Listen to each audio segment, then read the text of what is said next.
First Telugu తల్లి విగ్రహం మహబూబ్నగర్లో, తర్వాత రకరకాల ప్రాంతాల్లో వెళ్ళిపోయింది. తెలుగు తల్లి అనే ఉంది.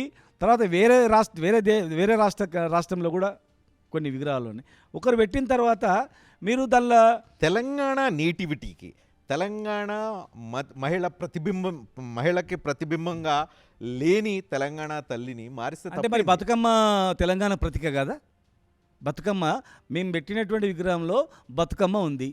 మరి బతుకమ్మ తెలంగాణకు సంబంధించిన కదా. ఈరోజు ఆంధ్రప్రదేశ్లో కూడా బతుకమ్మ చేసుకుంటారు, ప్రపంచ దేశాలు కూడా బతుకమ్మని చేసుకుంటున్నారు. బతుకమ్మ అనేది ఒక పవిత్రమైనటువంటి మహిళలు చేసుకునేటువంటి పూజ. ఒక మహిళా విగ్రహాన్ని మనం పెడుతున్నప్పుడు, మహిళా మాతృమూర్తిని పెడుతున్నప్పుడు బతుకమ్మను ఎందుకు చేసిండ్రు? మరి నెత్తి మీద బతుకమ్మను పెట్టుకునేది ఉండే, అదెందుకు తీసిండ్రు? జనరల్గా మనం కుడికాలు పెట్టాలంటాం, అరే మంచి శుభసూచకము, ఇంట్లో కోతున్న కుడికాలు పెట్టండి అని చెప్తారు జనరల్గా.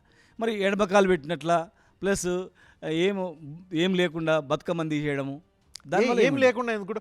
మామూలు సామాన్య సగటు తెలంగాణ మహిళ రోజు కిరీటాలు పెట్టుకొని బంగారం ఆభరణాలు పెట్టుకొని అయితే తిరగరు కదా. కిరీటాలు సగటు మహిళను రిఫ్లెక్ట్ చేస్తే మీకు ఏంటి ప్రాబ్లం? సరే బతుకమ్మను తీసి చెప్పండి. సరే పెట్టిండ్రు, ఓకే, మేము కూడా ఒప్పుకుంటాం. బతుకమ్మను చేతుల్లో నెత్తి మీద పెట్టేది కదా. తెలంగాణ అంటేనే బతుకమ్మ కదా. బతుకమ్మ బోనాలు ఇవన్నీ కదా.